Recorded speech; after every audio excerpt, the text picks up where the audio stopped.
Hey, everybody, it's your boy Will here, fresh in the middle of my California sojourn. In a little bit, you'll be hearing another movie episode with special guest Sarah Squirm. But before then, just a quick reminder that this Saturday on the Twitch stream, Chris Wade will be hanging out with friend of the show Dan Beckner of Wolf Parade and Operators. They're going to be watching some videos, live concert footage, and most importantly, promoting the upcoming Frequency Festival. Tickets still available. Once again, this Saturday, twitch.tv/Chapo Trap House from 5 to 9 p.m. Eastern Standard Time. So tune in, hang out. We'll be dropping by. And once again, tickets still available to the Frequency Festival. Without further ado, Equilibrium. In a future where feelings are illegal. Hall of Bustin'. In a not-so-distant future, where being horny is illegal.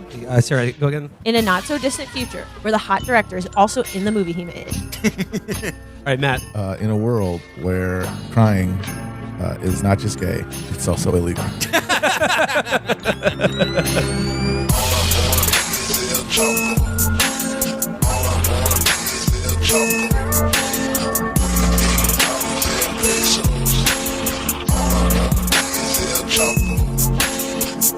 All right, so in 2002, America was reeling from 9/11. We didn't know where we were on feelings. We didn't know if they were good or bad. It was, George W. Bush made a speech about how, they didn't know if they were going to outlaw feelings or not, because that's why 9/11 happened, is feelings. People felt like they wanted the gold at the bottom of the Black Eagle Trust in Tower 1 and to burn all the insurance documents of the Black Eagle Trust gold in Tower 7. But then an amazing man came along, a man named Kurt Wimmer, who's beautiful, and he came up with the greatest movie of all time. I can describe this film, Equilibrium, as if John Hamm's character in 30 Rock tried to write Philip K. Dick. I would describe it as a nearly 2-hour adaptation of the original Apple TV commercial directed by Ridley Scott, where conformity is smashed by personal computing devices. Folks, we've been talking about some heavy shit the last couple episodes. Israel, Palestine, the secret military of Six Flags guys who are doing false flag terrorist attacks across America. This is the secret military.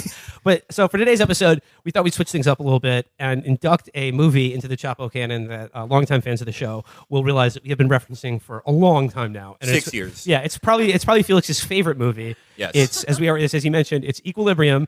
Came out in 2002 as part of the sort of Matrix knockoff boom, but in fact it is better than the Matrix and better than most movies ever made. Yeah. So this is there are 3 greatest movies ever. They're all tied: Butterfly Effect, Alpha Dog, and Equilibrium. Well, we're gonna get into it today, but joining us for this episode in our foray into feelings, it's Sarah Squirm, everybody. I have a lot of feelings. Lock me up, honey. So yeah, this is Equilibrium, directed by Kurt Wimmer. Yes. Kurt Wimmer, starring Christian Bale, Taye Diggs, and Emily Watson. Like I said, this is very much people thought this was going to be the next Matrix, but essentially American society was too stupid to understand this movie and appreciate it for what it is. But I think we're going to give it its proper due today. But before we start, Felix, you mentioned that you liked this movie so much when you first saw it, you showed it to your parents when you were 12. I in fact did. I was obsessed with this movie when I was 12. I had some bullshit job that you give 12-year-olds, like getting your neighbor's mail, and I would use it to just buy shit. I would go to Chinatown and buy a katana, or buy an Army Ranger's knife online that my mom would confiscate, or the DVD to Equilibrium. And I was so obsessed with it, I thought the gun kata was so fucking sick that I would watch this with director's commentary with Kurt Wimmer. When I was going to sleep, I would put it on my computer and then just lie in my bed and listen to Kurt Wimmer go, yeah, and if you look at the symbol on the muzzle flashes, it's actually the Tetragrammaton cleric symbol. It's very cool. And I'd be like, what a great director. And then I think, I forgot how I even, managed to do this, because it's we liked action movies in my house. My dad loved action movies, and, one of the first R-rated movie I saw was just, Terminator 2 was on the TV when I was, a little kid. So I was, I think I sold it that way. I was oh, this is Terminator 2. And I was basically no, we have to watch this as a family. And my parents are what the fuck? When AJ Soprano gave his mom the Matrix DVD. It's exactly like that. It's yeah. I was going to wrap it, but it's wasteful to the environment. Well, okay, so for those of you who don't know, Equilibrium, basically, how should I describe this movie? It's sort of what if there were a society where everything worked and nothing was fucked up? We live in sort of a dystopian freaking hell world here. Yeah. But what if we lived in a totally normal world? Yeah. And the thing is, the problem with everything in human society, one thing, feelings. It's feelings. Yeah. It's feelings. So what if we just got rid of feelings? If we got rid of feelings, we would all be able to walk around wearing the same outfits, not making eye contact, going about our jobs, everything very chill and cool, listening to giant speakers and holograms of dudes telling us that it's cool not to have feelings, and we would all be doing great. Yeah, so like in Equilibrium, they live in a place called Libria, and it's like most of humanity seems to have been wiped out by World War III, and the response is to basically make everyone take Lexapro. Yeah. They have to take this thing called I think It's called Prosium. Prosium. Yeah. They're really going there light touch there with Prosium. Yeah, and it's like everyone has to shoot these vials into their necks, and everyone I don't even know where anyone works. They're all wearing like boiler suits. It's like a crowd of people wearing boiler suits going to different gray buildings, and it's like, okay, well, what is your job? Most of the population in Libria works at the hall of walking in single file. Yeah. From what we see, the job they all have is killing people who have feelings. Yeah. That's the Make Work Project. We divide humanity into two parts: people with feelings and them without, and then the ones without just kill the ones who have feelings. And like then that's the economy. The only I guess you could call it entertainment is like listening to the same speech by like the administrator Breen type figure father who like looks like a guy he's the opposite of Martin Noakes, who sang "The Trial of Tony Blair," my favorite song. And like every day he just does this speech where it's like, mankind only wants war, but when you have feelings, war becomes as simple as drinking a glass of water. So what if we work together, not for war, but for peace? And it's just like, he's apparently been doing this speech every day for like 20 years, like while everyone's going to their job in the incineration hall. The Big Brother character in this movie looks as if like Steve Jobs didn't do that diet where he ate only vegetables. So yeah, as the film begins, it lets you know that in the first years of the 21st century, a third world war broke out, and mankind knew that it could never survive a fourth. And we get a sort of montage of Stalin and Saddam Hussein, and it was sort of like, how do we stop these feelings guys monsters who have these feelings? Yeah, that's why Saddam was bad, was his feelings. He was too in his feelings. So how do we stop them? Well, the answer is they invented something called the grammaton clerics. And like the grammaton clerics, they do a form of karate known as gun kata, where they're like, they can kill the maximum amount of people in the room by like waving their guns around. And then also avoid return gunfire. Yeah. It imagines the gun as a total weapon. Yeah, that's what they say. Through analysis of thousands of recorded gunfights, the cleric has determined that the geometric distribution of antagonists in any gun battle is a statistically predictable element. The gun cutter treats the gun as a total weapon, each fluid position representing a maximum kill zone, inflicting maximum damage on the maximum number of opponents, while keeping the defender clear of the statistically traditional trajectories of return fire. A lot of people think of a gun as just something that like fires a bullet at a target. No. It's so much more than that. You move it around. There's a little there's a button you can press that puts little spokes that come out of the end of the clip, so you can punch people in the head with it. Yeah. And you can use it for a bunch of different things. But the Tetragrammaton's clerics, their job is to like go into this region called the Nethers, which is like an exurb of Libria, where like everyone who looks like, guys who have been on Caroline Calloway's Instagram story, like they all listen to Captain and Tennille and cry because like their job is to kill these guys who aren't taking Lexapro. they kill like 70,000 of these guys a day. Yeah, they're very proud of the civilization they've created that doesn't have any war. It just has a daily gunfight that kills 500 people. For the crime of chuckling to yourself, reading a Funky Winker Beat column that had been sort of secreted into the Librian society. Yeah. Sir, we found the original press of Jesse's Girl. Let's execute 1.3 million people who heard it.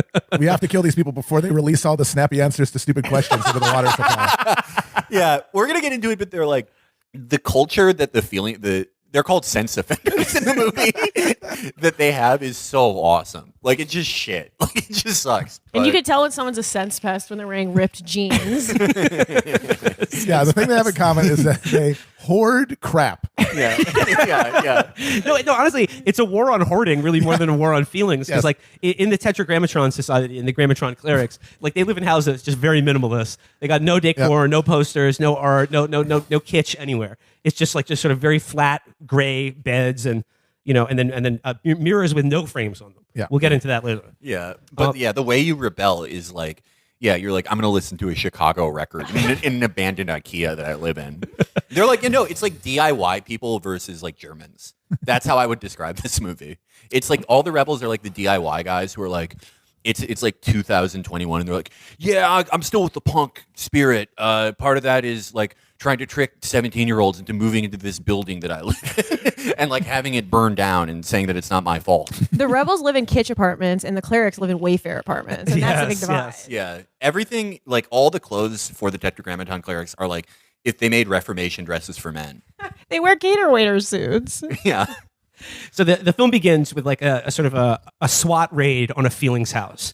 Yeah. And like it's like they got the SWAT team there, and then they're like we the site is secure, sir. Like and then Christian Bale and his partner, his fellow Grammatron cleric, played by Sean Bean, show up, and they're like, we got this. And then they like basically they're like they've secured the hallway, and there's like a secure door where behind it the Feelings criminals are. And Christian Bale runs at it, kicks it down, and then stands in total darkness for like a good 3 seconds while people are like, wait, what's going on? I can't see anything. And then he uses gun kata to kill all of them. Yeah. And again, gun kata is when, you've heard of punching, you've heard of kicking, but what if you're punching and kicking with a gun? That's it. Yep. That's 3 times the lethality. We should talk a little bit about Christian Bale in this role. Christian Bale as the Grammaton cleric John Preston. Basically, he's like Neo, but better because he has hair like Gavin Newsom. Yeah, and this is like, make no mistake, like you may think we're like making fun of the premise of the movie, but this is what California wants to do with the pandemic. This is what Newsom wants. So the Feelings traders, they're executed on site, but like they find a huge stash of music and art, including like they tear up the floorboards and they find the Mona Lisa just hidden under the floorboards of this Feelings house. Yeah, You can't let people see that because they're going to start catching feelings. Yeah, So they got to. and they put like a Nokia N gauge over the Mona Lisa, and it's like scanning 100% real. So sick. And then they bring in the flamethrower crew and they torch all the feelings. Yeah. It's like there's a big part of this movie is that art. It's sort of meta commentary because this movie is trying to say that art is dangerous and it's dangerous to totalitarian societies. So the first thing they'd want to do is get rid of cool art and music, like Equilibrium and the Mona Lisa. Which are the same. Like Equilibrium is to movies as Mona Lisa is to paintings. Yeah. I mean, that's clear. What's more emo, though, than burning a bunch of paintings in someone's weird apartment? Yeah. Well, see, that's part of it is that all these people, all these feelings cops, they're all sitting on just a volcano of feelings that they can't acknowledge. Yeah, they're hypocrites, and that's the worst thing they do. Not the. Well, we'll get into who I think the true villain of the movie is. That scene in the yard, like midway through the movie. But yeah. Ma'am, is that a Mona Lisa in your pocket? So like I said, Christian Bale and Sean Bean are Grammaton clerics, and they're like the highest level of feelings cop that exists. Because they know gun kata. Yeah. Because there's a bunch of other cops who just absolutely They are use like guns the red regular shirt way. oafs, and They just suck. They have huge machine guns, but they never know how to shoot them. They get killed instantly. But if you're a Grammaton cleric, you have gun kata. You are essentially a one-man WMD. Yeah, the regular cops carry G36 rifles and wear like, a coat you would wear to Bergheim in 2001, like a big leather trench coat. And it's like, if you just run towards them, they'll fall over. Like they're repeatedly killed in this movie by being like slapped on the ear. But we begin to get like all is not well in the perfect no feeling society, because after they execute the sense criminals, they're heading back to the hall of no feelings, the no fun zone, aka the city of Libria. And Christian Bale is sort of like, he's like, hey, like wait, what's that in your pocket? And we see Sean Bean has just sort of like for himself, he just very slyly has put a collection of Yeats's poetry into his leather trench coat. But it's just like he sat down in a car, and you know how that is. Like your pocket opens up, your shit falls out of your pocket, and then it's like you have to dig around in the car seats to get it, and it's like there it is. It's a volume of Yeats's poetry. And Christian Bale is like, hey, aren't we supposed to burn that? Like, what happened to the evidence collection unit? It needs to be all sent to the Hall of Evidence. And he's just like, oh, sometimes they make mistakes. I'm going to take it to the Hall of Evidence personally. And Christian Bale, because he doesn't have that intuition anymore. He's just sort of like, okay, that makes sense. Yeah. So then we get to see Libria, a city of the future. If you've ever wondered why there aren't enough blimps in our society, it's because we have too many fucking feelings screwing it up. Blimps are like the most efficient way to travel, but And like the most efficient way to spread a message, like. Don't have Attention, feelings. Stop having citizen! feelings. Make sure to take your Lexapro. yeah. And again, this is like what life is like in New York. This is what De Bungalow has done.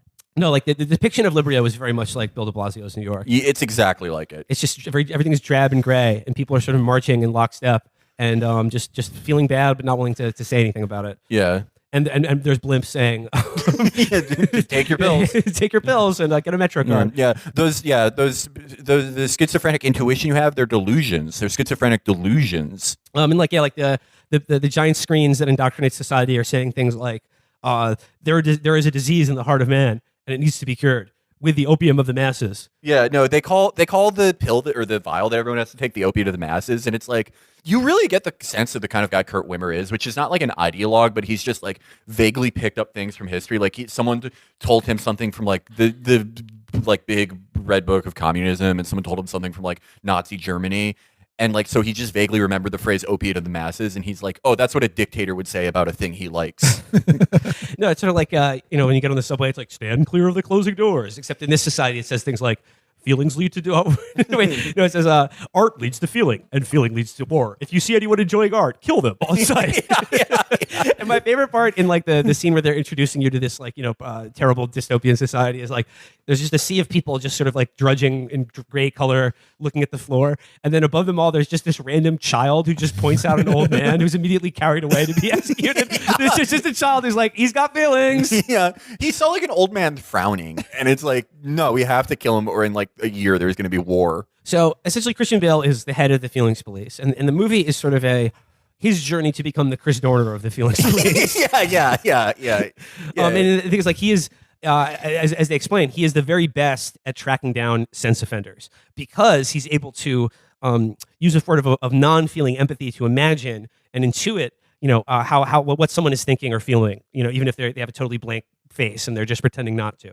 But despite being the best sense cop of all time, we learn that his wife was incinerated for sense crimes 4 years ago. She was doing sense crime right under his nose, and despite and then like the bad guy played by Angus McFadden, who was Robert the Bruce in Braveheart, and the main guy in Saw 3. He says, he's like, oh, pretty weird that you're a top sense cop and your wife was catching feels on the low. Why didn't you report her? Why didn't you see it? And he was like, it's my biggest disappointment, sir. I'll never let it happen again. They're like, okay, well, if you do, you'll be killed. They have the society where they have banned feelings, and they still have like marriages and nuclear families. Like, Yes, yeah, it doesn't yeah. really how make is it sense. supposed to work? Like, yeah, how do you pick the woman that you like love? It just, or like No, that you you're gonna can't. get married. No, you're going to jail if you even said that. No. Well, Yeah. it's funny because like they introduced this and then like there's all these things where like Angus McFadden, the bad guy, keeps trying to catch him out by just being like, how does that make you feel, Cleric Preston? And he's just like, well, not like much. And they're like, really, not much, you say? Yeah. Yeah, no, everybody, it seems like a very stressful work environment because every interaction is someone trying to test you. Well, that's how into they get giving up you. a There's no feeling. such thing as stressful. Yeah. But You fell into the Damn trap. it. But they like break their own rules all the time because like people will randomly like yell at each other over feeling stuff or like smile when they think they've caught somebody feeling. But it's like, no, that's you, dude. Yeah, you You're just get a feeling. They're You like, get he's like, feelings. Cleric Preston, what would you say if I said that 100 citizens were caught passing around a secret copy of Dave Barry's Guide to Guys and having a chuckle to themselves? Well, I don't feel anything, sir. Really? You feel nothing about that? You don't even feel anger? Well, maybe a little bit. Send him to the Hall of Combustion. That's the only thing this society does is just like execute people. It's their entire economy. Yeah, pretty much every job in Libria is in some form of processing people from interrogation to execution. Yeah, it seems like there are actually more people who are sense rebels than there are like citizens Grammaton of clerics. Libya. Yeah. So Angus McFadden like sort of puts the idea in his head that like, oh, there's sense criminals all around you and you're too stupid to notice it. So of course he thinks back, hey, what was it with my partner just taking that book for himself? Yeah. So he tracks Sean Bean to the local abandoned cathedral in the Nethers where people go to read, and he catches him in there, and he's of course reading he's reading Yeats, he's reading Sailing to Byzantium and having a little cry to himself, thinking about the birds in the trees, and then he's just like, he's like, I've been feeling stuff for years, dude. And then he just like, and then Christian Bale executes him by shooting him through a book in his face. Yeah, and you could tell like Kurt Wimmer was like thought that was the sickest thing in the world. Like in his mind, it's like, he would, if you showed Kurt Wimmer like street art where it's like a kid is stopping a soldier's bullet by putting a book in the barrel of his gun, he would like break down in tears because it's like, oh yeah, would you die for knowledge?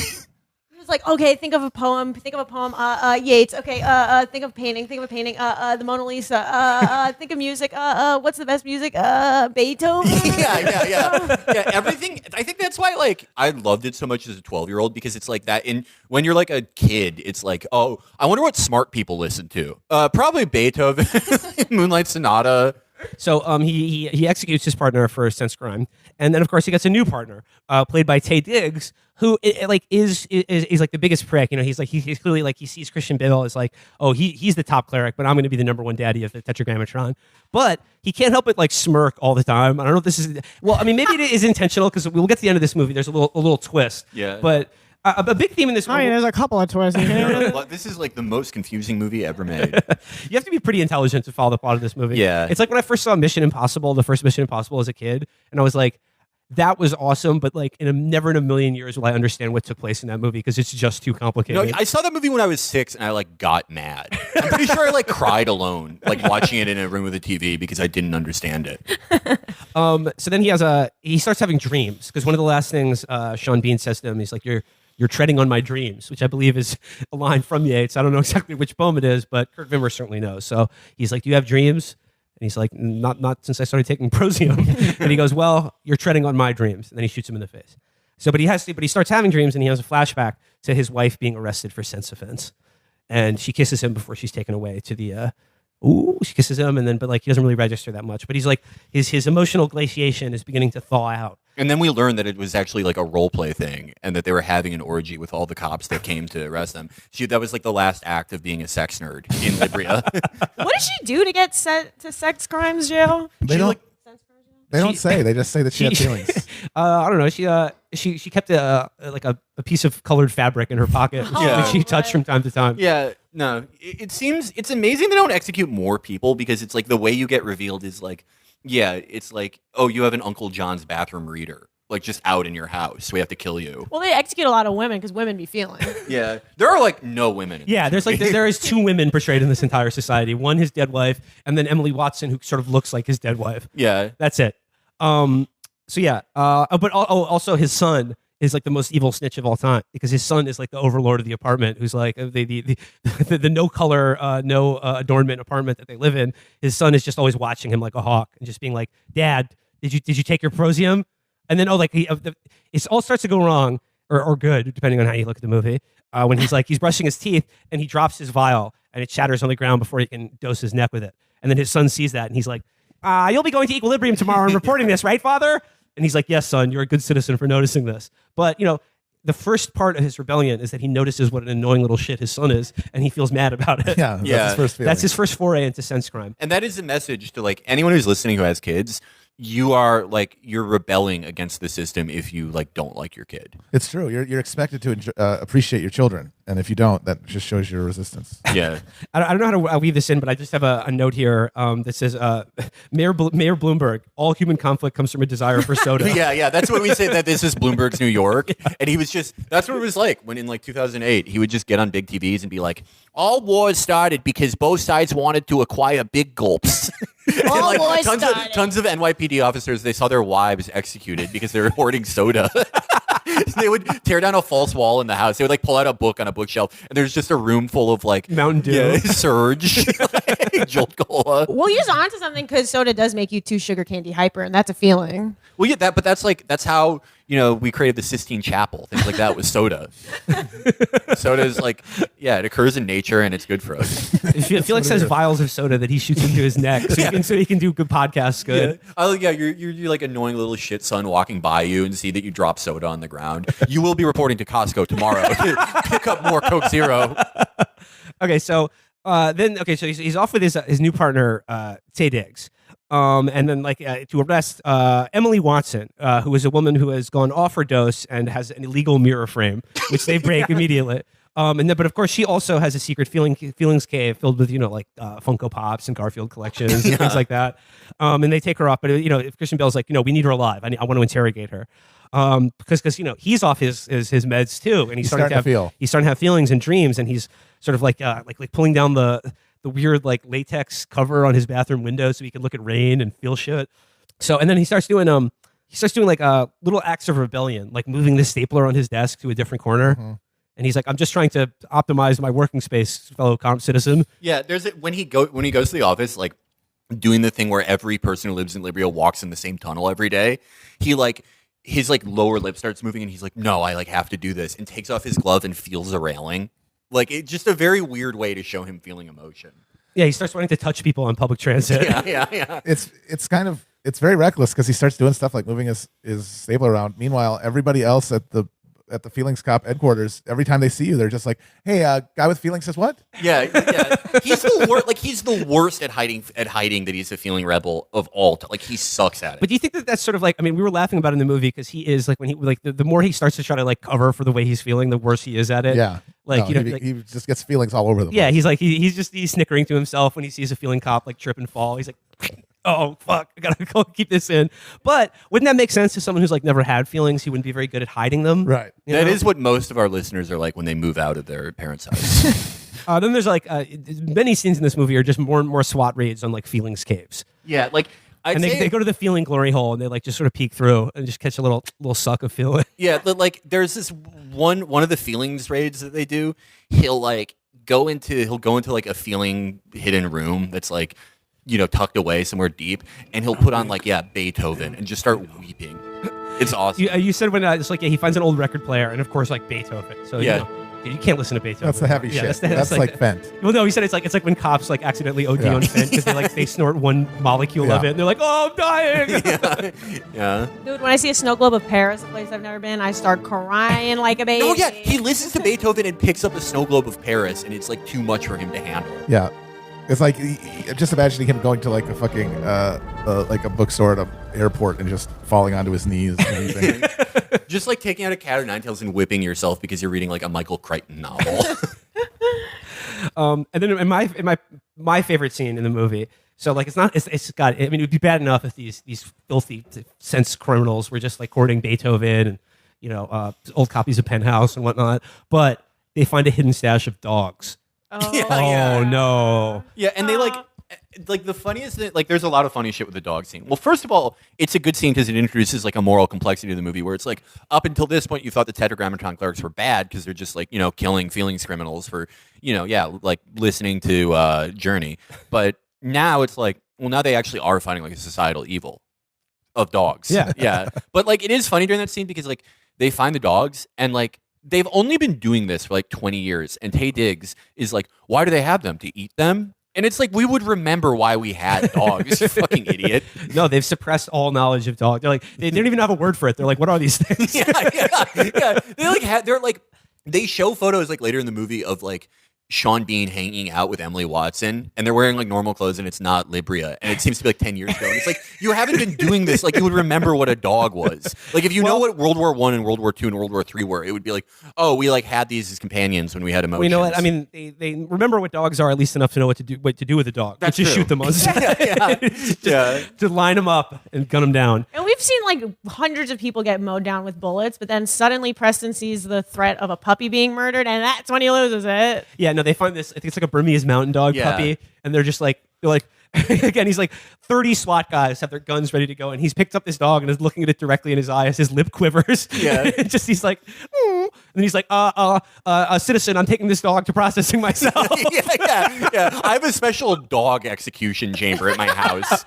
Well, yeah, the excuse he gives is like, he's like, there's a lot of diseases at the Nethers. Yeah. They're spreading diseases, so I'm going to interrogate this thing.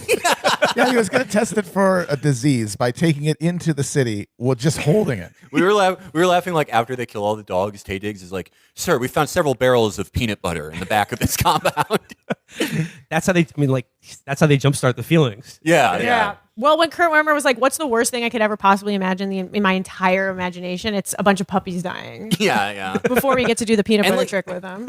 Yeah, like 75,000 people die in this movie. Like every scene. So like so there's a scene where like he like later that night or like a couple days later he's in his and what is it about like the cars they drive in this or just like an all white Toyota Corolla? Yeah, it'll be like a Camry that has like a boxier frame put on it because that's like the least emotional car. It's like if you drove a Subaru, that's an emotion and you need to be killed. Yeah. I have a Subaru. God damn it. All right, so he's leaving Libria and he's going through a checkpoint. And he's like, Cleric Preston going to the Nethers to do some official business. They're like, okay, sir, have a no feelings day. Bye. So he goes there, but Taye Diggs is following him because Taye Diggs, of course, is like very suspicious because he's like, why is this guy snickering to himself and being emo? Why is he looking like sort of like longingly at windows when it's raining and stuff like that? So he's like he's secretly followed into the Nethers. It's like the bad part of town. He thinks no one's around, and you're like, oh, what's going on? Then he opens the trunk of his car, his white Toyota Corolla, and he's had the cute puppy in there for days. Yeah. He's kept the puppy. He's hidden the puppy away from the thought police in the trunk of his car. But because this is, Libria, there's no music. The dog doesn't have any music to listen to. None of his favorite It's music. just a hot trunk of a car. With a bunch of guns inside. The dog's just like fucking around in there with all these guns lying around. Well, I mean, that is like one thing that's true in Libria, also true in our society. The trunk is the dog's favorite part of the car. It's where they love hanging out. So like he takes the puppy out of the trunk of the car and is going to let it loose because he's like, hey, like go on, get. I don't have any. I don't know what to do with you. And then of course the puppy like once it's imprinted on you, it's just going to follow you around. He probably already fed it. And he's just looking at him with his puppy eyes. But no. Thought police show up, feelings cops show up, and they roll up in a huge dump truck, and they're like, "Halt, citizen! Yeah. Stay right there. What are you doing?" And this is where the real movie starts. Yeah. Like the meat of this movie is Tetragrammaton cleric John Preston just murdering cops by like the thousands. And these parts are actually sick because like there's like you think he's gonna get away with it because like the head like street sergeant of the feelings cops are like, oh, I didn't recognize you, cleric Preston. Carry on. Oh yeah, wait. I saw this guy. I saw this guy on a blimp yesterday, telling me not to turn into thought criminals. Yeah, my bad. My bad, cleric Preston. But then they hear like a bark, like a little puppy's like yelp. And he was like, "That's just my ringtone." Yeah. And then like instantly they're like, he's a sex offender. Stop him. But Christian Bale just like, because these are like the worst cops of the Tetragrammaton. Christian Bale just takes out his two like Desert Eagles and just smokes like 10 of them. Captain, I'm asking you one last time. Don't do this. Down underneath! Down underneath! Down underneath! Shoot him! On the front! Down underneath! Shoot him! Shoot him!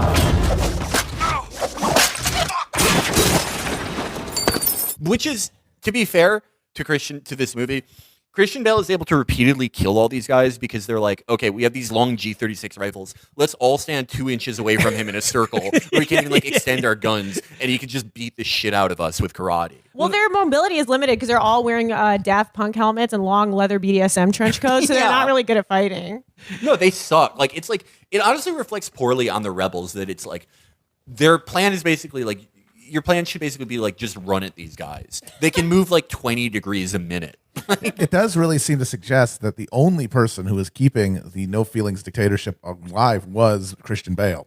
Yeah, everyone else sucks. Like everyone else sucks bad. Yeah. I mean, honey, have you seen those muscles? Hello. That's the other thing. That's the only thing I didn't like about this movie. It doesn't explain like he doesn't like you can't get a body like Christian Bale's in this movie and not do weights, and all he does is like karate.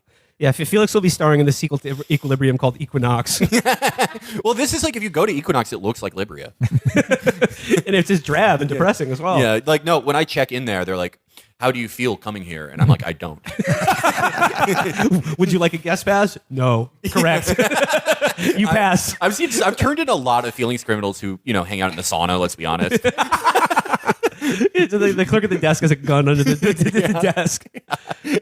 Yeah, but except one day I'm going to go there and I'm going to accidentally like hear an Everlast song and like a tear is going to roll down my eye. And then the Equinox clerics will surround me and I'll just beat the shit out of them with a weight bar.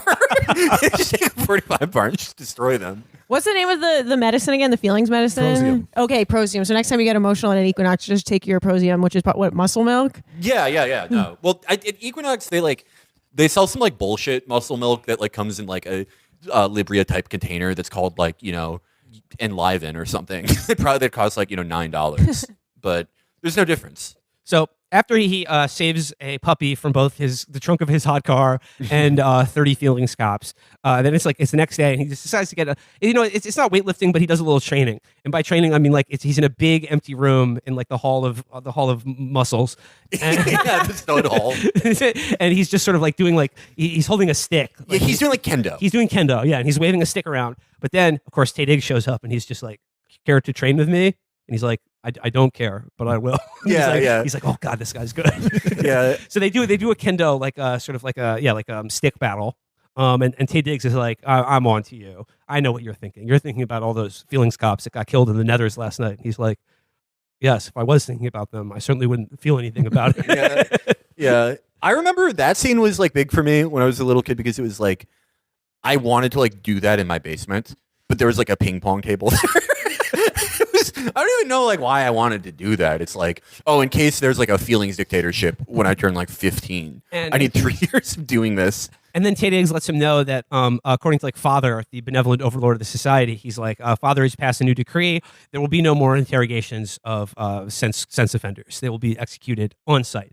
It's fucking on site. If you catch any feels, it's on site. And that was like Christian Bale was using like before when after he stopped taking Lexapro, but like before that, like his way that he would get away with not killing feelings criminals would be like, oh, we have to interrogate them to find more. Like, And, yeah, like, I have to he- waterboard this dog.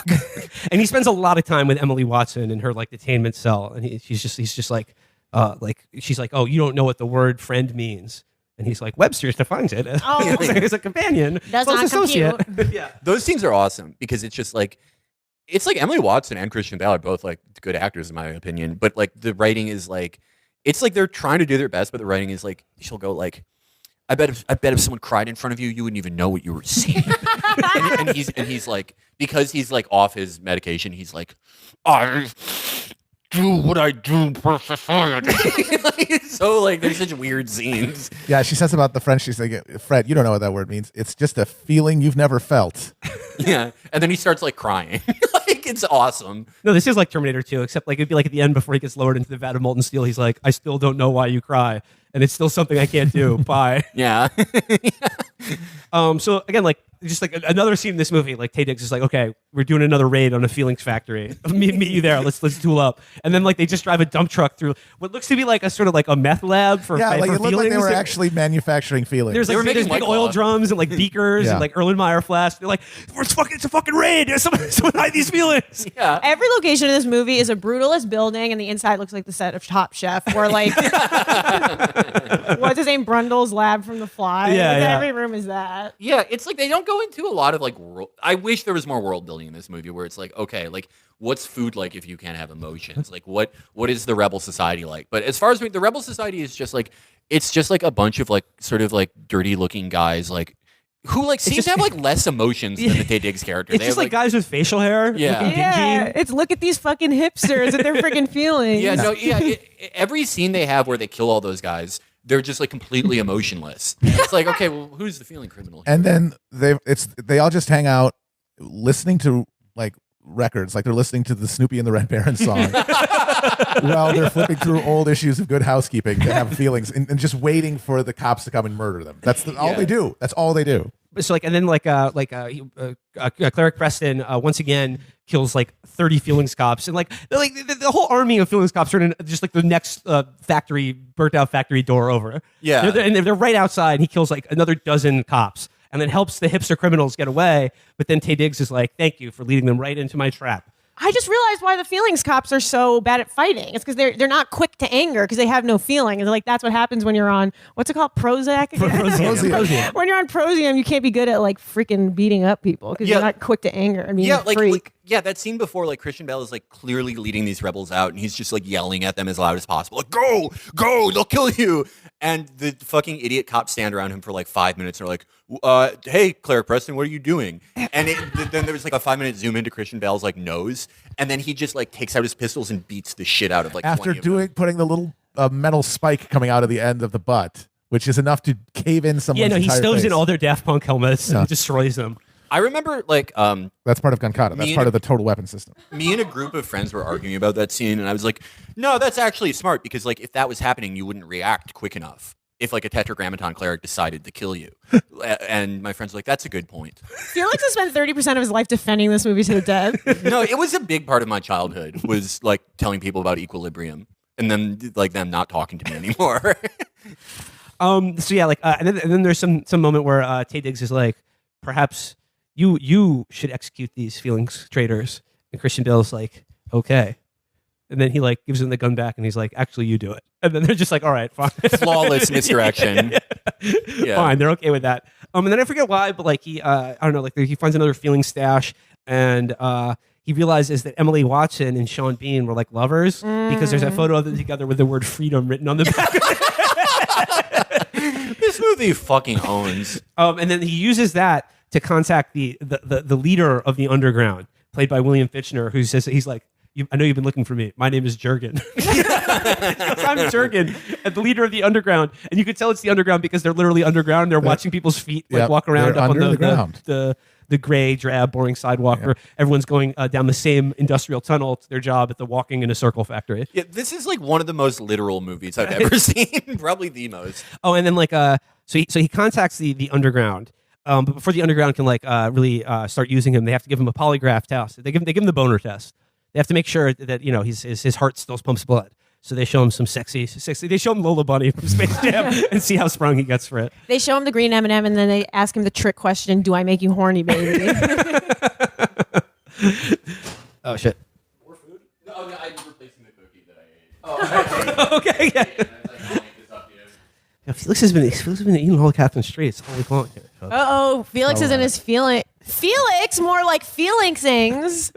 You're under arrest. I pulled a book on the shelf. I pulled that poster of The Godfather, and it opened up a false wall with all these cookies inside of it.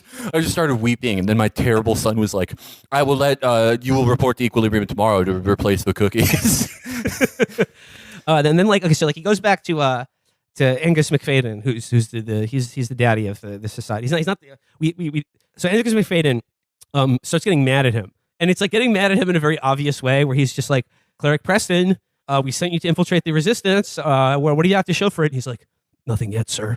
And then he punches a table and he's like, that's not good enough. And it's just like, wait a second. Those are feelings, dude. Wouldn't he get shot on You sight? are doing feelings. You're he's all pounding doing the feelings. table. He's like punching drywall, being like, yeah. He's like, our perfect society is on the brink of collapse. What are you doing here? I think if I was to go into the mind of one of the leaders, one of the members of the council, as they're known, I would say, look, feelings, they're bad, but some of us can handle it, and we will deserve to be in charge. We'll see what happens with that. But in order to more fully sort of lead the revolution, Christian Bale takes it upon himself to finally watch the saved footage of his wife's execution. And it's a sort of interesting thing in this society when they take you to the hall of processing. The Hall of Combustion. The Hall of Combustion. They take you to do busting. They take you to get busted. They take you to bust. They take you to a room to bust. But before they do that, they put like a red leather hood and cape on you, or like a sort of like a shiny leather hood and cape. Yeah. And then they walk you down a hall, and instead of just shooting you and burning the body, they make you just walk into a closet that is a fire room. But that's the weirdest thing. They have you put on the leather cape for like a minute, and then you have to take it off. Like it's so there is a secret feelings criminal who established this process because it's so theatrical. Yeah. Places, everybody. It's Places. it's Lindsey Graham found a place in feelings government. Well, what's more joyless than the idea of having to reuse all of your ritual capes? It's like we don't make custom ones for all the people on death row. We reuse them and sent them to a scary dry cleaning factory that looks like a psychiatrist's office or whatever. Every room in there looks like a scary psychiatrist's office. I guess anyone. That's the only. Because it all looks like psychiatrist's office because there's no more need for them in the future, so that they've repurposed all their offices into the Hall of Bussin'. That's probably what happened. Is the one guy who made the leather cape he had to have been a feelings criminal, and they're like, look, the cape's great for this, but you would have made it just gray if you weren't actually feeling. It's time to put it on. But before they're like, no, wait, no, we can't make another. He was the only guy who knew how to make that. Yeah, it's the redness of the cloak, it signifies the danger of emotion. Mm-hmm. And the fact that it's not incinerated just means that there's only one of them. And they have to share it with every one of the feeling criminals that they execute. So Christian Bale watches his wife get murdered and catches feels about it for the first time ever. And then he's like, oh fuck. And then he walks in a very emotional way and then starts running. Which in this society, homie, if I catch you in Libya running, it's on site. You'll be because it's you would only be running if you were late to somewhere or really wanted to be somewhere. And that's feelings. You wouldn't be late if you didn't have emotions. Emotions cause lateness. Yep. Because you're like, oh, I don't look good enough to leave. That's a feeling. So he runs to the Hall of Bussin' just in time to see Emily Watson get incinerated in one of the fire closets. Owned. And then what does he do? He walks out. He walks down the steps of the Hall of Busing, and then collapses into a fetal position in the middle of the street and starts crying. Yeah. And that's the moment when Taye Diggs is like, "You're under arrest." Everything leading up to this, they were just it was all one big sting to get him in this one, the most obvious emotional outburst ever. I actually think the line Taye Diggs says is, "You're under arrest for being a pussy bitch." yeah. Taye Diggs arrests him, and he's like, "I told you I'd make my career off you, Preston." And then he takes him before the feelings dictator, Angus McFadden. But he's like, "I told you I would get the leader of the resistance and bring him to you, right?" And he's like, yes, you did. And he goes like, well, I just did. And then everyone looks at Taye Diggs and they're like, the gun you're carrying that says John Preston on the bottom of it was the one used to kill all those cops in the Nethers. Yeah, and but he was you're just like, holding it. But you're holding it. And he's just like, whoa, wait, no. And then like take him away. His feelings of indignation about being unjustly accused. That's a feeling. Honestly, that's true. You'd never arrest anyone unjustly because all they'd have to do is get mad at you accusing them, and they're guilty. So Christian Bale did the old gun switcheroo. That's actually a major part about gun kata and using guns as a total weapon is that you can plant them on people as well at your leisure. And so he's like, very, very good, John Preston. Like you've arrested the cleric that was at the heart of the feelings resistance.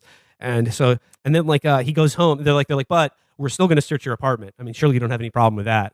And he's like, no, it's be quite right of you to search the apartment. And then he immediately runs out of the office and then runs home. He's like pouring sweat. He's like, all right, just give me one second. And then he goes into his bathroom and like pulls out the mirror where he's been hiding all of his Prozium doses, and they're gone. And he's like, oh, fuck, they're onto me. And then his evil son is behind him. And he's like looking for these, father, and it's a handful of all the Prozium doses. It's mango jewel pods. He's like, Father Bloomberg has outlawed these. What are you doing with them, Father? No, but here's the first of many twists at the end of this movie. His evil Damien fucking Omen child was actually on his side the entire movie, and he goes, "You should be more careful in the future."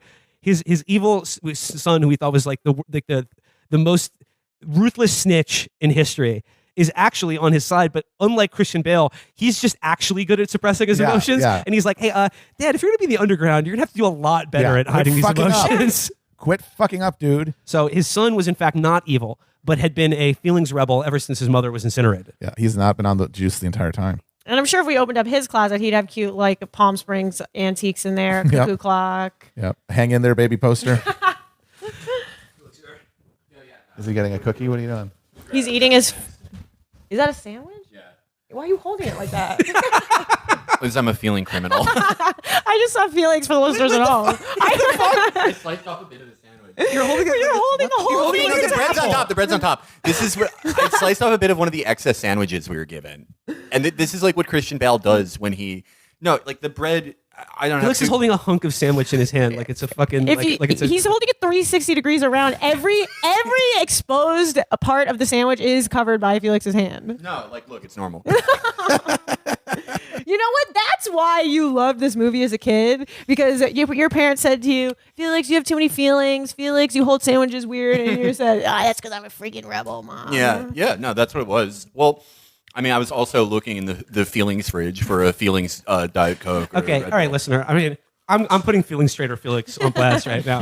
Living with him this past week, not only has he been eating all of Catherine's cookies and drinking her Diet Cokes, but I saw you, you ordered takeout, and it was just like, it was here on the coffee table, and I saw you open the bag, and it was like the most absolute chaos shit I've ever seen in my life. The bag was stapled at the top, and rather than opening the bag from the top, you ripped it down the side while you were holding it in the air, and then I swear to God, in a millisecond, you used your tetragrammaton-like reflexes to catch probably a 32-ounce green smoothie from just spilling directly out of the side of the bag and splashing everywhere. But it was, you have extreme chaos energy. Well, okay, so to defend myself, the staples were poking out a lot, and they seem sharp, and I have very delicate skin, and it's like I have hurt myself on those before.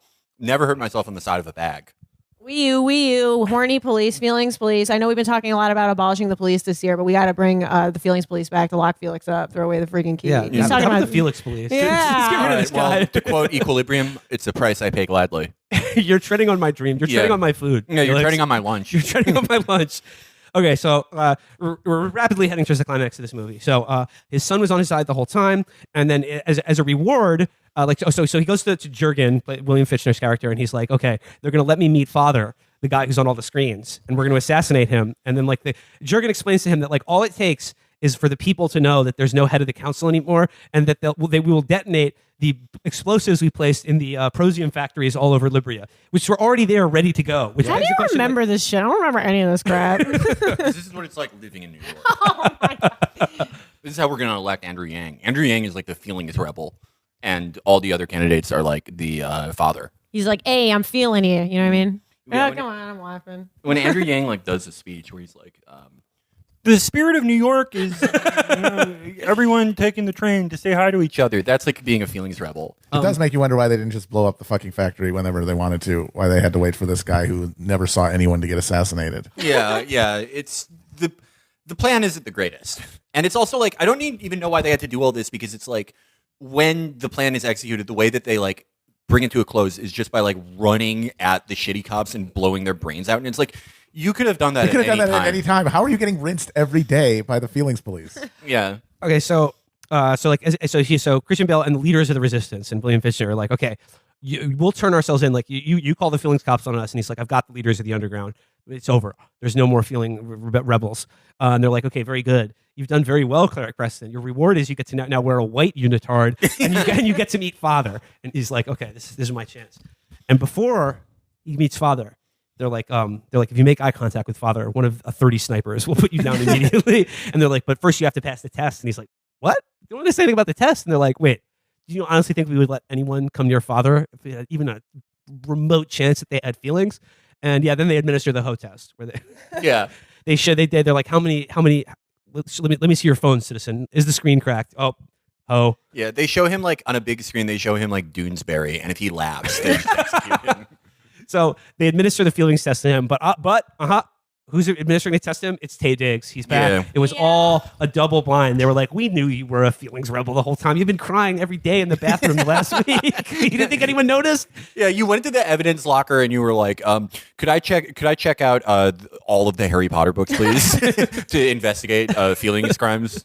And then like they're like, you fucking sap. There was no Father. It's just a guy on a blimp talking bullshit. And it's actually Angus McFadden is the guy who's been pulling the strings the whole time. Father is just a hologram. This whole society is bullshit, man. Yeah, it's bullshit. It's absolute a bullshit society. And he because they needed a real feelings haver to infiltrate the underground, and so they basically manipulated him into getting feelings. So then he went and he connected the underground, and maybe that's why they executed his wife. This is like a long con. They got him all arrested, so now they won. It's feelings cops 1, feelings haver 0. And this plan is so good. There's no way he could just like. There's absolutely no way. Yeah, they have him dead He's to rights. surrounded by hundreds of feelings cops. There's no way. It's not like where would he hidden his secret guns? His sleeve? What's he gonna do? Just take out his secret guns and literally kill like 100 guys in a minute? No. Yes. Well, that's literally what happens. Like they got him to the last stage right before seeing Father, and no one just gave him a pat down. Yeah. But I mean, sure, they hooked him up to the polygraph to sell that he has hella feelings, but nobody checked out that yes, he had 2 guns up his sleeves. And two like Desert Eagles. Yeah, like huge pistols, fucking handguns.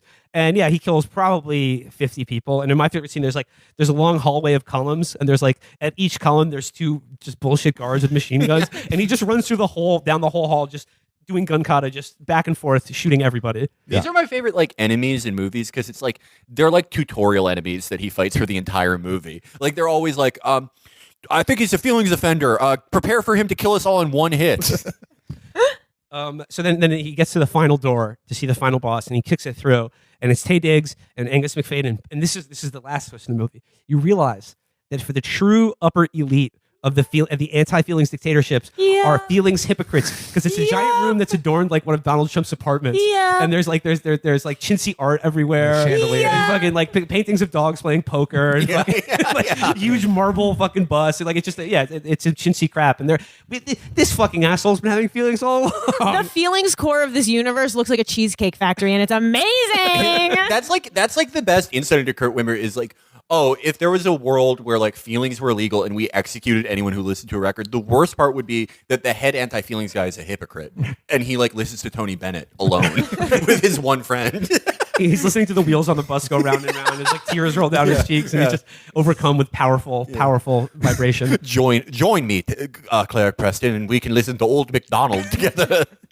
So then he's like, Cleric Taye Diggs, deal with this traitor, and then like Christian Bale kills him in probably 3 seconds by cutting his face off like across the face, so it just sort of slides down. This is awesome because it's like before, like after the hallway and before Taye Diggs, they're like, "Oh, you got to our main room? Well, I bet you didn't think of this." And then like 8 losers come out with like billy clubs with swords. He just killed 100 guys with machine guns, and then there's 8 guys with swords. And they're like, "We got you now." And once again, they choose to arrange themselves in like a perfect pentagram. They love circling this guy, a circle or directly around him, which is literally how the gun kata system is designed to work, is to neutralize people surrounding you. And usually, if you have a machine gun, you could be kind of like far away from the guy you want to kill, right? You have to go up really close to him in a small circle with all your friends and do the like horror around him. He beats the shit out of them, and then like Angus McFadden, of course, like shows like he's not like, oh no, he's like, all right, well, we tried sending 50 guys after you. We tried sending 8 guys. What about 1 guy? And it's like Tay Diggs just slowly walks in front of him, and Christian Bale like gets 7 cuts on him in like under a second. It's like that was the entire plan. And then yes, because at the end of that, then finally Angus McFadden's like, oh shit. And then he decides to do gun kata at Christian Bale, which is very funny because he's round as shit. Yeah, he looks like Stuart Lee, but he gives Christian Bale like his best fight of the movie. Which is literally them like trying to shoot each other. Like either one of them could have stood back and like tried to shoot, because guns shoot things at a distance. Instead, they stand right next to each other and try to like put the gun against each other's heads, and then they just push the guns away, like doing, back and forth. It's like they're doing patty cake, but with like a 9mm in their hands. It's like, just stand back, dude. One of you did. The first one to figure out stand back would have won that. Yeah. Actually, I wanted to ask Sarah about this final scene, especially when Tay Diggs' face gets sliced off. I mean, you're a fan of and practitioner of the true lost art of gore and practical effects. And I was wondering how you rated the movie violence in this film. They completely covered up the cum shot. You had a face slicing off, and we had, instead of like seeing all of his guts spill out of his face, it was all CGI, and he wasn't even facing the camera. No. His face slid off. Like if you could see like his face slide off, and you didn't even get to see like the holes of his eye where his eyes should be, like the skull or whatever. Yeah. It was, you know what? This movie sucks the most because we put Christian Bale in a white cater waiter suit at the end of the movie when he's about to walk into an enormous bloodbath massacre, honey. And he walks out of the bloodbath massacre completely spotless, not a drop of blood on him. We could have had a Jackie O suit moment. No, yeah. He like it just barely. That seemed to be the point of the white suit. They just didn't care. they didn't care. They had to shoot the entire movie in 16 minutes. I gotta ask though, because you are wearing your Hellraiser t-shirt. What is your favorite moment of gore in the original Hellraiser? My favorite. Well, it's got to be when Frank rematerializes from that's the like floor. one of the. That is probably that scene where he rematerializes out of the floor is, I think, like probably the most artistically done and like impressive practical gore effect maybe ever. You literally get to see the origins of humanity from a pile, just a puddle of goo and slime, and like did like a skeletal arm reaching out of the primordial goo and reassembling itself in oh god, so good. Okay, how does that stack up to the scene in this movie? How does that stack up to the scene in this movie where Christian Bale is like looks out his window and sees sun on a blimp and cries? Probably not that well. Probably that scene is a lot better than the Hellraiser shit. By the way, all of the big cityscape shots of Libria that we see, especially at the end, look like a fucking screensaver. From like 1994. They look like a screensaver from like the first computer that cost under $1 million. It looks like he's playing Myst. Yeah, no, it reminded me of Myst, exactly. You know the screensaver where you go through the maze and all the walls are brick? Yeah. That's Libria. yeah. But yeah, like Sarah was not impressed by the gore and the violence at the end of the movie, but like as Felix accurately pointed out to him, like it didn't look as cinematic. It's because like they actually killed those people at the end, and Christian Bale actually murdered all those thought cops. When you make a movie in Germany, they let you do that. But yeah, no, they like before he like kills Angus McFadden's like, wait, I'm a guy. And I have feelings. Do you really think you can kill me? And it's like, he just killed like 7,000 people like today. Yeah. I mean, like certainly he was aware that all of the cops that he just murdered also like probably had thoughts and feelings as well. Yeah, but he's like, a great callback. He goes, yeah, Angus McFadden goes, is it really worth it? Is that price really worth it? And Christian Bale goes, I pay it gladly. And then just, Oh, but before in another callback, Angus McFadden always says, careful, Clerk Preston, you're treading on my dreams. So it's like, oh, wow, he knows Yates too. What a fucking hypocrite. yeah. It's so sick how like, that's the final message of the movie is that like the worst thing you can do is hypocrisy. And then oh god, I think that actually this may be my favorite scene in the movie. It's like after he kills Angus McFadden, he breaks into like the control center for Libria where they run all of the blimp screens from like 5 iMac computers. And then he's like all the technicians run out and he does gun kata to all the computers and they all blow up. And then we see scenes of like citizens around Libria and they're like trudging into work robotically. And then the big screens that are just like, yeah, art is evil. Opium is good. They all fritz out, and Father's like image, like gets static or whatever, and they're like, "What?" And then at that very moment, all the Prosium factories blow up, and then out of nowhere, like thousands of sense rebels just kill every cop in the city. They just all run at them and just mow them down, which is funny. Very heavily, they could have done that at any point. They could have ended this like when it started. Yeah, like every fucking sense cop gets killed all at once, and Christian Bale just sort of looks out surveys the scene of the smoking ruins of this city and smiles. And what I like about that is from the very beginning, they make it clear that, like, look, executing feelers is the price you pay for not having any war. And at the end of the movie, they're just like, oh, like war is back. Because society instantly devolves into absolute slaughter and anarchy. Well, like A small price to pay for feels. this is one of those movies that gets better when you like know about the guy who made it, Kurt Wimmer, and it's like I didn't know what we expected him to look like, but he's like incredibly hot. Yeah, like he's Chad. He's like a Giga Chad. He's like I hate this is overused now, but he is like a bimbo, and it's like this guy was like bumming around SoCal, like just blowing the backs out of like hot, like bored Orange County MILFs and Beverly Hills MILFs, and he was like, and he was like, I actually have this idea for a movie that's very cool, and they're like, okay, fine, like tell me. And he's like, imagine if feelings were illegal and there was karate you could do for guns. Because I like watched this movie with director's commentary when I was a kid. That's how much I liked it. And he's like, yeah, I would actually go in my backyard and invent gun. He's so sick. He fucking owns. We love Kurt Wimmer. I also found out that Kurt Wimmer wrote the screenplay for the movie Law Abiding Citizen with Gerard Butler and Jamie Foxx, which is first-rate insane film. one of the most insane movies I think I've ever seen. We should probably do an episode on that. That's a great movie. Will pulled up a picture of this guy like seconds after the movie was over, and I instantly recognized him from his one. He's so hot that I instantly recognized him from his 1 second on screen. He has an Alfred movie. Hitchcock like cameo as one of the Feels rebels who gets executed by Taye Diggs. And he looks like he's like fresh out of a like Neil Young and Crazy Horse like cover band concert. It's awesome. He's like as they describe Rhaegar Targaryen, but with like black hair. Of course, he cast himself as one of the Feels rebels because that's how he sees himself. He's a Feels rebel. But he's right. He is. He's awesome. It's like I wish there were more just like openly stupid filmmakers now. It's like true. him. This halfway bullshit is very annoying. Yeah, I mean Christopher Nolan is pretty stupid, but like his movies have these like Olympian fucking pretenses of like this is what smart people are into. Like you have to be smart to understand this. Yeah. I actually think he's onto something because maybe art should be illegal. Well, like we should rate male directors by like whether they're like like a 5 like Christopher Nolan or a 10 like Kurt Wimmer. Like face and body 10 because honey, he's taking away the home run over there. No, I think Kurt Wimmer probably has like a big pipe. We should ask him. We should like email him. Hey, Kurt, me and my friends were just watching your 2002 film Equilibrium. We really liked a lot of the messages you had in it, and we agree that gun cut is the coolest and most practical way to use a gun. But like going on a scale of like iPhone 12 Pro Max to just iPhone regular Pro, how big is your dick? Is it like 1.8 iPhone Pro Maxes? We didn't mention this, but we know it's called Gun Kata because there's a scene in the movie when Christian Bale goes to work and Angus McFadden is training clerics, and it's a bunch of guys in a room doing moves, and he is explaining Gun Kata to them. The explanation is that they've analyzed millions of gunfights and used and created a sort of a matrix, if you will, of statistical probability based on the geometric patterns of movements, which will allow you to do maximum kill shots, but also maximum avoidance of return fire. And it's basically like it's like a cool dance.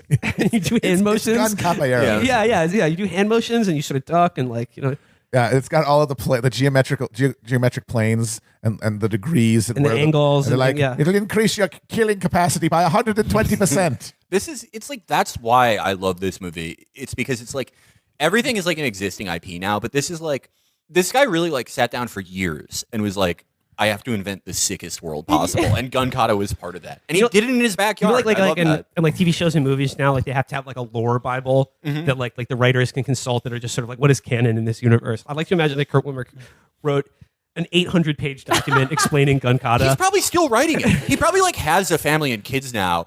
And they're like, Dad, I got into the new school. And he's like, no, I'm on page 7,000 of the Gun Kata manual. Like he's still doing it. He clearly put way more thought into the Gun Kata than any other element of the world he was building because it does not work or make sense. Like the premise is like it's sense offender. It's sense offender. Arrest him. It's just not intuitive. Like they're banning emotion. It doesn't make sense. Like everyone uses language that has emotions in it, and the whole time you're like, that's a feeling. What are you talking about? Matt is demonstrating the feeling of smugness right now. Send him to the Hall of Buston. But that is the funny feelings police. Arrest this man. That is the funniest thing about it to me is that it's like, okay, like if the government was like okay, we have to ban feelings to like prevent uprisings, they wouldn't like do speeches every day where they're like, no, feelings, we're making you take something that doesn't allow you to have feelings because feelings are bad. Because it's like you couldn't really like get people on board with that. They would just just put it in the water like they do with fluoride. Yeah. Like they're doing now. And be like they do with a vaccine. Chemtrails, something like that. They wouldn't explicitly say that. It's like in 1984 where they're like, Big Brother isn't actually a guy. like everything we say is bullshit, but you have to believe it so the world works. It's like there's no like subtext. That's why this movie is amazing, because you have any number of movies have one like insanely stupid idea that the guy had and wanted to see on screen. This one has two: gun kata and illegal feelings world. And that is what makes it special. If you had one without the other in either direction, it would not be as good. You say like a world where feelings are illegal is a stupid idea. Okay, well, what about the world we live in right now under freaking cancel culture? Yeah. Okay, what if I tell you that wokeness is a religion? Yes. Yeah. Tetragrammaton clerics, they cancel a lot of feeling offenders. That's what the PMC are. Yeah. They're the new clerics. And they're all on fucking antidepressants. No, they are on Prosium, yeah. And that's like they're training their kids to be managers, and their kids are like, you didn't do like white fragility today. You have to go to the Hall of Accountability. You have to go to race. Accountability. You have to go to race to dinner, Dad. When I was growing up, kids used to flush their mommy's cigarettes down the toilet. Now kids are pulling out the white fragility from the toilet and giving it to mommy. All right. Well, I think that does it for today's episode. We have now inducted a new film into the Chapo canon and a new dumb guy director that we will probably flog as a genius for the next 3 years. We love him. Kurt Wimmer should be like a senator, I think. Kurt Wimmer, if you're listening to this, I will say my number right now out loud. And my name is Sarah. It's 516. Actually, just DM me, and I love you. You're beautiful. Never change. He probably looks like even better now. Like he's one of those guys where it's like, he's like a hot like 26-year-old, and now he's like, he's like, 73 years old, and he's like even better looking. He's like Mads Mikkelsen. Yeah. Only gets better with age. But it's like we should do Law Abiding Citizens sometime too. We really should. That movie is its understanding of the American justice system is just it's awesome. Wonderful. Too many guy movies. We gotta get some girl movies up in here. All right, let's watch Ghost of Girlfriends Past, Matthew McConaughey. Honey, I'm listening. Well, Sarah, if Kurt Wimmer or anyone else would like to see the latest Sarah Squirm joint, Sarah Vaccine, where should they go? Well, Kurt, I would love for you to watch something with practical effects in it, because maybe you put some of that in your CGI nightmare, honey. And go to means.tv to watch my little movie that nobody's watching. Hello, go Everyone watch that, it. not just Kurt. Tap. Yeah, everyone go watch it. And everyone follow Sarah on Twitter. Absolutely. Sarah Squirm. Sarah, thanks again for hanging out with us and watching. Thank you, Sarah. They gave me a donut when I walked in.